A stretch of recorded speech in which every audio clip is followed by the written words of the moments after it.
ආයිබෝවන් මේ වීඩියෝ එක අවසන් වෙනකම් බැලුවොත් ඔයාලටත් පුළුවන් ජීවිතයක වතාවක් හරි සිරිපාඩවියේ හිමියන්ගේ ධර්මදේශනා සජීවීව අහන්න. ඒ නිසා ආරාධනා කරනවා වීඩියෝ එක සම්පූර්ණයෙන්ම නරඹන්න කියලා. ඔයාලා හැමෝම දන්නවා අපි පහුගිය දිනවල අපේ කණ්ඩායමක් සිරිපා කරුණා කිරීමේදී සිදුවෙච්ච සත්‍ය සිදුවීමක් ඔයාලා හැමෝටම දැනගන්න කිව්ව විදිය. ඉතින් අද අපි මේ වීඩියෝ එක කරන්නේ ඒ වීඩියෝ එක මේ වෙද්දි ලක්ෂ 3කට අධික ප්‍රමාණයක් නරඹලා තියෙන වෙලාවක. ගොඩක් අය අපිට කතා කළා. ඒ වගේම ඒ ගැන විවිධ අදහස් පළ කළා. ලක්ෂ 3ක විතර විශාල පිරිසකගෙන් අතක ඇඟිලි ගානටවත් ගන්න බැරි තරම් පුංචි පිරිසක් මේ වීඩියෝ එක සම්බන්ධයෙන් චෝදනා කළා.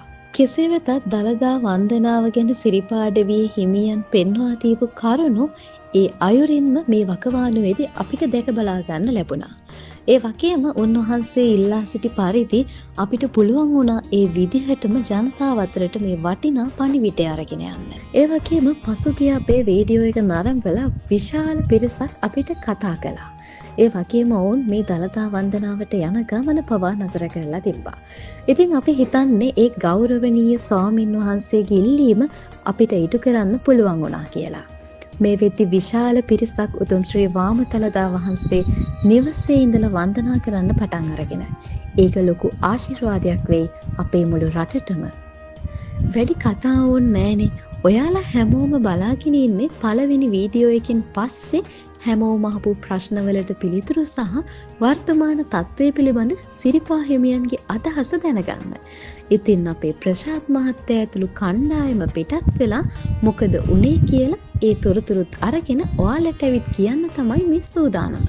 අපි තථාගත සම්මා සම්බුදු පියාණන් වහන්සේගේ වාම තලතා වහන්සේ වන්දනා කරන්න ලැබුණු මේ කාලයේ ඇති වුණු ගැටලු හා පළමු වීඩියෝව නරඹා ඇතැම් අය කළ ඉල්ලීම් එක්ක අපේ කණ්ඩායම සිරිපාඩවී හිමියන් හමුවීමට තීරණය කළ මේ එදා වුණු කතාබහ.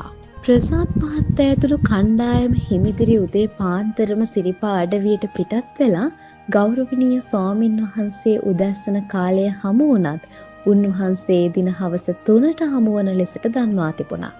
හවස අපේ කණ්ඩායම බැහැදුටුව ස්වාමින් වහන්සේ මහත්තයෝ ගිය පයින්ම ආවා වගේ නේදයි විමසන්නට විය. එහෙමයි ස්වාමින් වහන්සේ. ඔබ වහන්සේ පැවසූ කරුණු අපි මිනිසුන්ට කිව්වා. ඔවුන්ව දැනුවත් කළා. ඒ අතර ඇතැම් අයට ආපු ප්‍රශ්න සහ ඒ සියල්ල සත්‍ය වෙමින් තිබෙන නිසා තමයි අපි නැවතත් ඔබ වහන්සේ මුණ ගැහෙන්න මේ විදිහට පැමිණියේ. ඉන්න අනතුරුව ස්වාමීන් වහන්සේ එහෙනම් මෙතෙන් ඈදි ගන්නකෝ යයි පිරිසට පවසලා තිබුණා. ඉන්න අනතුරුව ස්වාමීන් වහන්සේ ප්‍රශාත් මහත්තයාගෙන් මෙන්න මෙහෙම විමසනවා. ඔබතුමාගේ ලෝභ මූලික සිත හිම වැඩි වුණාද? මෙන්න මෙහෙම ස්වාමීන් වහන්සේ අහනකොට ප්‍රශාත් මහත්තයා පිළිතුරු දෙනවා. ඔබ වහන්සේ පැවසූ පරිදි පළමු දිනම මම යමක් වටහා ගත්තා. ස්වාමින් වහන්සේ අපිට මේ රටේ අහිංසක බෞද්ධයන් වෙනුවෙන් කරන්න පුළුවන් යුතුයකමක් තියෙනවා නම් ඒ වෙනුවෙන් කටයුතු කිරීම ලොකු කුසලයක්. මම එය අවබෝධ කරගෙනයි ඉන්නේ. ප්‍රසාද් මහතා දෙස සිනාමුසු මොහොනින් බැලූ ස්වාමින් වහන්සේ ඔය තියෙන්නේ ලෝභ මූල සිතේම එක ලක්ෂණයක් තමා මහත්තයෝ. කුසලයේ ගැනත් ලෝභයක් ඇති වෙලා ටිකෙන් ටික ධර්මය අවබෝධ කරගන්න පුළුවන් ඔය මහත්තයා වගේ ඇත්තන් ගොඩාක් ඉන්නවා. මේ මිනිස්සු අතර අන්න ඒ අය අතරින් එක්කෙනෙක් ලෙසින් තමයි මම ඔය මහත්තයාව හඳුන්වන්නේ. අද ආවේ අපේ ශ්‍රී වාමදලතා හාමුදුරුවෝ වන්දනාව නිසා ඇති වෙලා තියෙන මේ தත්ත්වය දැනගන්න වෙන්න ඇති නේද මහත්තයා? ස්වාමින් වහන්සේ එසේ පවසන විට ප්‍රශාත් මහතා මෙසේ කියා සිටියේය. එහෙමයි හාමුදුරුවනේ. ඒ වගේම අපිට කතා කරපු කිහිප දෙනෙක්ම ඔබ වහන්සේ බැහැ දකින්න විස්තර ඉල්ලා සිටියා. ඒ වෙනුවෙන් අපි මොකක්ද කරන්න ඕනේ? මේ පැනයට නිහඬව සිටි සිරිපාඩවියේ ස්වාමින් වහන්සේ ඒ ගැන අපි කාලයට බාර දෙමු යයි පවසා නිහඬ වූ බව ප්‍රසාද් මහතා අප සමග කියා සිටියේය. ඉන් අනතුරුව ස්වාමින් වහන්සේ විසින් ප්‍රසාද් මහතාගෙන් පැනයක් විමසා ඇත. ඒ සාකච්ඡාව මෙතෙන් පටන් මෙලෙස.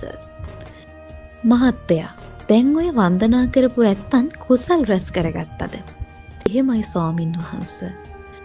එහෙනම් කියමු බලන්න ඒ කොහොමද කියලා. අවසරයි ස්වාමින් වහන්සේ.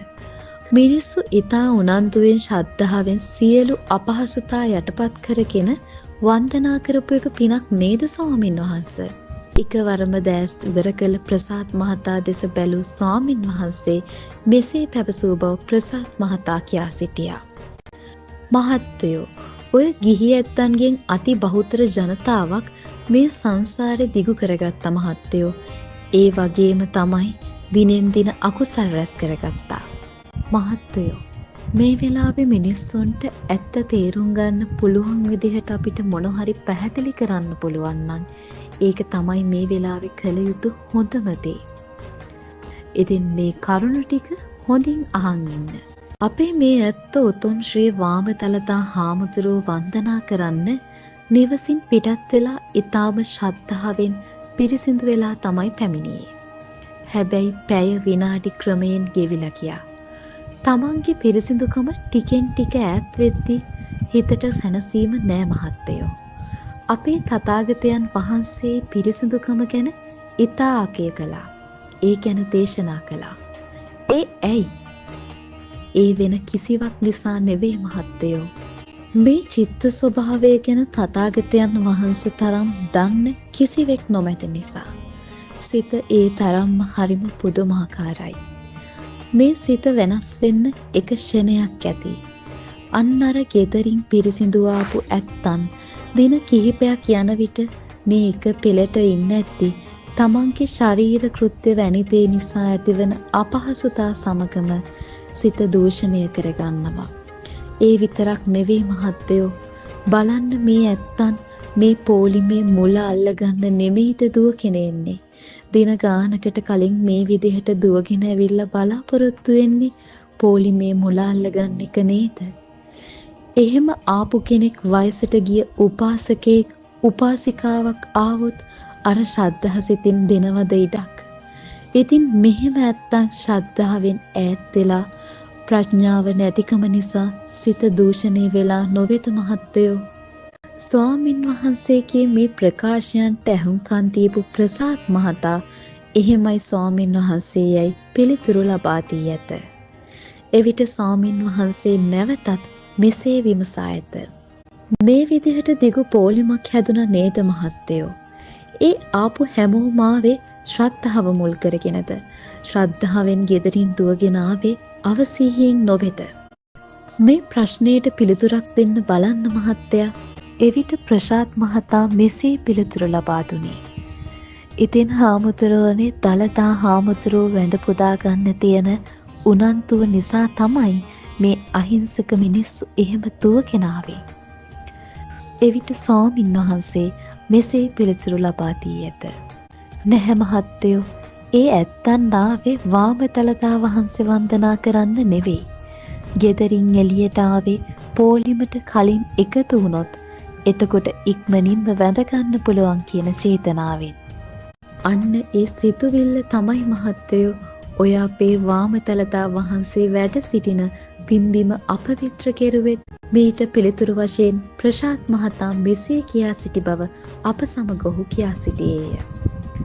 හැබැයි ස්වාමින් වහන්සේ මෙය නිවැරදිව සංවිධානය කළා නම් මේ ප්‍රශ්නය එන්නේ නැහැනේ.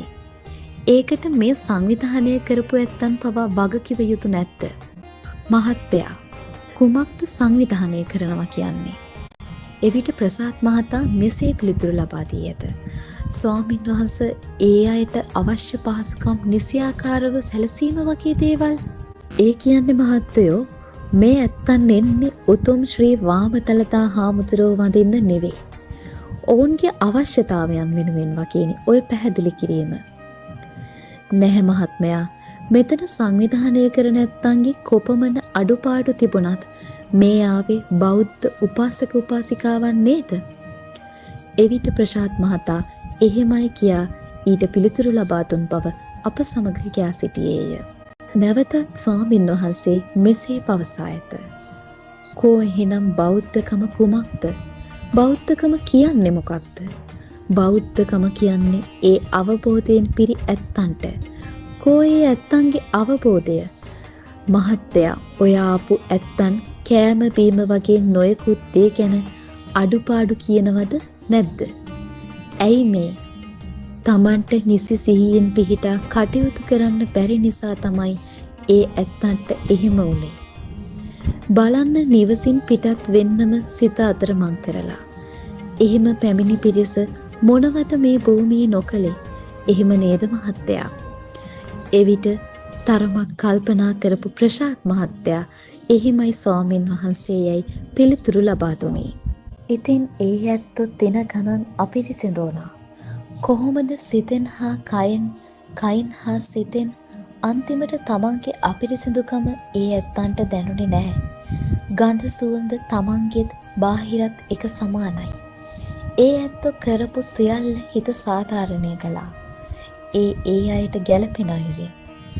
ඒ අතර වර්තමාන දියුණුවත් එක්ක අපේ ඇතැම් පින්වතුන් විවිධ පෝලිං ගැන කියමින් මේ ඇත්තන්ගේ සිත කෝපගින්නටත් ඇදලා දැම්මා. ඒ ඇත්තොත් අකුසල් රැස් කරගෙන තව අයවත් අකුසල් සිතුවිලි වලට තල්ලු කෙරුවා. ඒ ඇත්තන් අඩු වැඩි වශයෙන් දැන් රැස් කරගෙන තියෙන්නේ කුසල්ද අකුසල්ද මහත්තයෝ. ස්වාමින් වහන්සේ මෙසේ ප්‍රශ්න විමසන විට ඊට පිළිතුරු ලබා දිය නොහැකිව තමන් නිරුත්තරව බලා සිටි බව ප්‍රසාද් මහතා අප සමග කියා සිටියේය. ඊට හේතුව වූයේ තමන්ද සමහර අවස්ථාවලදී මුහුණු පොතේ එවැනි දර්ශන සහිත වීඩියෝ දැක අන් අයට බලන්නට සැලැස්සුවා නේද කියන සිතුවිල්ල. එසේ තමන් කල්පනා කරමින් සිටියදී තමන් සමග මේ ගමනට එක්වෙච්ච ගමන් සඟයෙක් තමන්ට අතින් තට්ටුවක් කළ බවත් තමා තිගැස්සී ගිය බවද ප්‍රසාද් මහතා අප සමග කියා සිටියේය. එවිට ස්වාමින් වහන්සේ නැවතත් මොකද උනේ මහත්තයෝ? අකුසල් ගැන දැනගෙන නෙවෙයි ඔබතුමා ඔය දේ කෙරුවේ. හැබැයි ඒ තුල තිබුණේ ද්වේෂය. ඇයි ඒ? එවැනි ක්‍රියාවක් නිසා ඇතිවුණු සිතුවිලි. ඔබතුමාට එවැනි සිතුවිලි ඇති කෙරුවේ කවුද? එවිට සිතයයි එකවරම තමාට කියවුණු බවද ප්‍රසාද් මහතා අප සමග කියා සිටියේය. ස්වාමින් වහන්සේ ඒ අවස්ථාවේදී මෙසේ පවසා ඇත. නැහැ. ඔබතුමාගේ සිතට මේ මූලික අල්ලා ගැනීම නැත්තම් මේ මුල් බීජ දැම්මේ මේ දේ කරපු ඇත්තන්. එතකොට ඔබතුමා ඒ තුල අතරමංව ද්වේෂය ඇති වුණා. ඒ මොහොතේ ඇතිවෙච්ච සිතුවිලි මත ඒ සිතුවිලි අනුව තමයි අකුසල් බලවත් වෙන්නේ. ඒ නිසා ඔබතුමා ඒ ගැන හොඳින් මෙනෙහි කරන්න. පසුව ඔබතුමාට නිවැරදි මඟ පෙනෙයි. මතකද මම පළමු දිනම ඔබතුමාට කිව්වා කාගේවත් සිතක් දූෂණය කරන්නත් එපා. තමන්ගේ සිත දූෂණය වෙන්න දෙන්නත් එපා කියලා. ඔය මොකද වෙලා තියෙන්නේ? තමන්ගේ සිත දූෂණය වුණා. ඊට පස්සේ දූෂණය වෙච්ච සිතෙන් තවත් අයගේ සිත දූෂණය කළා. එහෙම නේද උනේ මහත්තයෝ? ස්වාමින් වහන්සේගේ මේ පැනයන්ට පිළිතුරක් ලබා දිය නොහැකිව අනේ අපි මොනවද මේ කරන්නේ කියලා හිතපු බව තමයි ප්‍රසාද් මහතා අප සමග කියා සිටියේ. නැවතත් හඬ අවදි කරපු ස්වාමින් වහන්සේ මෙසේ විමසා ඇත. මහත්තයා, දැන් සිහියට එන්න. දැන් පැහැදිලි නේද මේ ඇත්තන්ටත් මොකද උනේ කියලා? මෙතන කවුද ඉන්නේ? කුසල් රැස් කරගත්තු ඇත්තෝ. ඒ පැමිණි අයගෙන් දසදහසකගේ අත් දෙකේම ඇඟිලිවල එකතුවෙන් එක් ඇඟිල්ලක් ප්‍රමාණයට සිහියෙන් යුතුව වැද පුදාගත් අය මේ අය අතර ඉන්නවා. අනික් ඇත්තන් හැමෝම වන්දනා කළාට වන්දනා කෙරුවා. ශ්‍රද්ධාව පමණක් නිවනට මඟ නෙවෙයි මහත්තයෝ. අපේ තථාගතයන් වහන්සේ දේශනා කළ අයුරින් ශ්‍රද්ධා සම්පන්න වූ පමණින් නිවන් දකින්න තියා ඒ මගට ලං වෙන්නවත් සිත ඉඩ දෙන්නේ නැහැ. ඔය පැමිණි ඇත්තන්ගෙන් බොහෝ පිරිසක් තව තවත් මේ සසරේ ඇලෙනවා. තමන්ගේ සිත කය අපිරිසිදුයි. කය සිත අපිරිසිදුයි. මහත් වටිනා කියන ප්‍රදේශයක්ම අපවිත්‍ර කෙරුවේ මේ සිත. මතකද මම පැවසුවා දෙවියන් පවා මේ දෙස බලාගෙන ඉන්නේ නැහැ කියලා මහත්තයෝ. එවිට ප්‍රශාත් මහතා එහෙමයි ස්වාමින් වහන්සේයයි පිළිතුරු දුන් බව අප සමග කියා සිටියේය.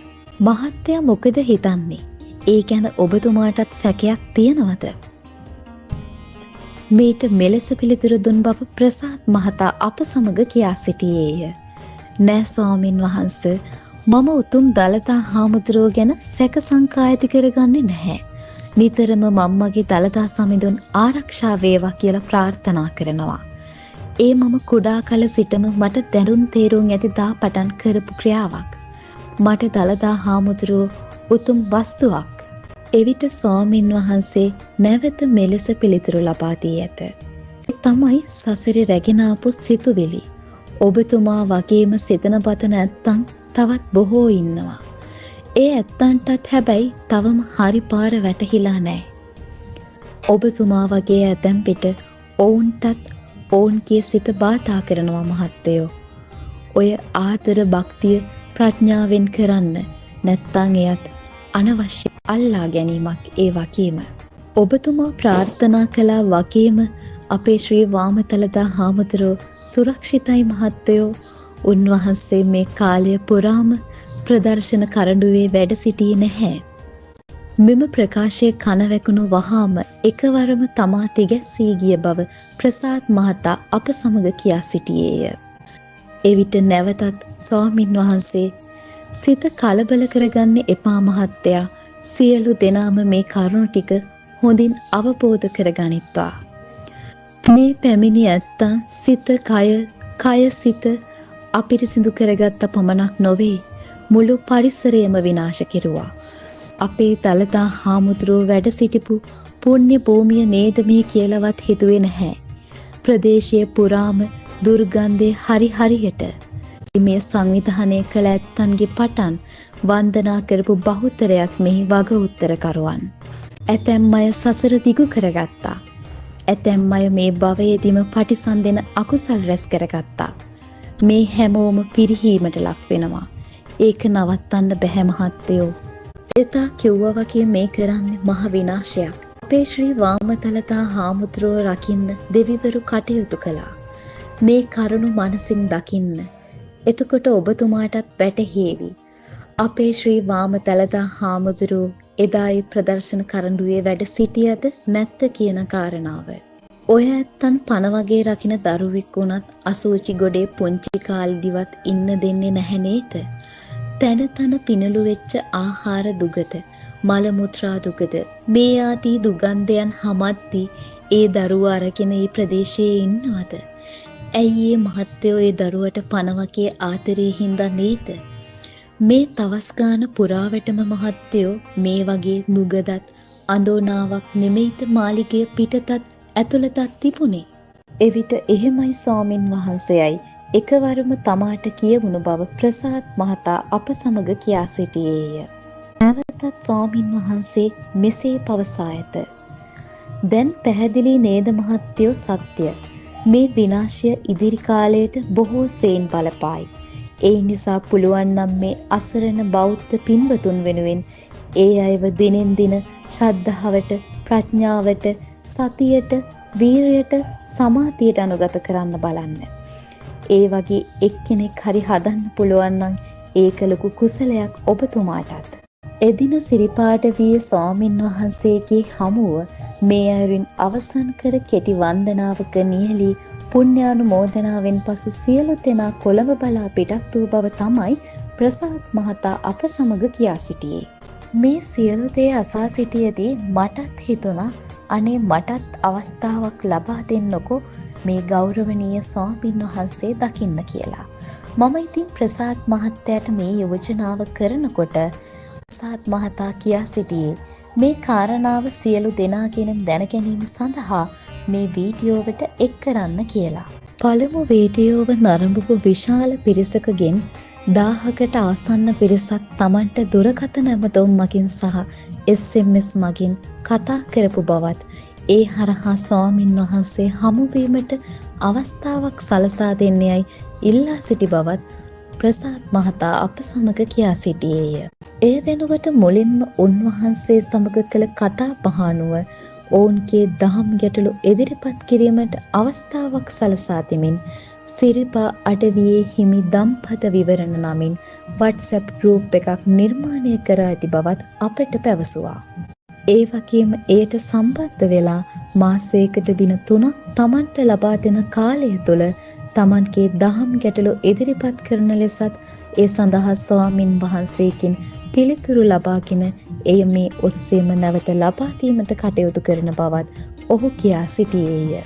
ඒ වගේම මේ සමූහයට එකතු වෙන සියලු දෙනාට ඉදිරියේදී ස්වාමින් වහන්සේගේ අවසරය පරිදි සජීවීව ධර්ම දේශනයක් ශ්‍රවණය කරන්නට අවස්ථාව සලසා ගන්නට කටයුතු කරන බවත් ප්‍රසාද් මහතා අපට දන්වා සිටියා.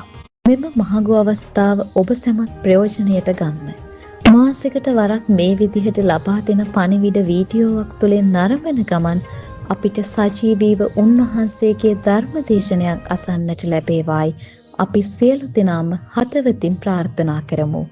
සියලු දෙනාටම උතුම් වාමතලදා හාමුදුරුවන්ගේ පිහිටයි.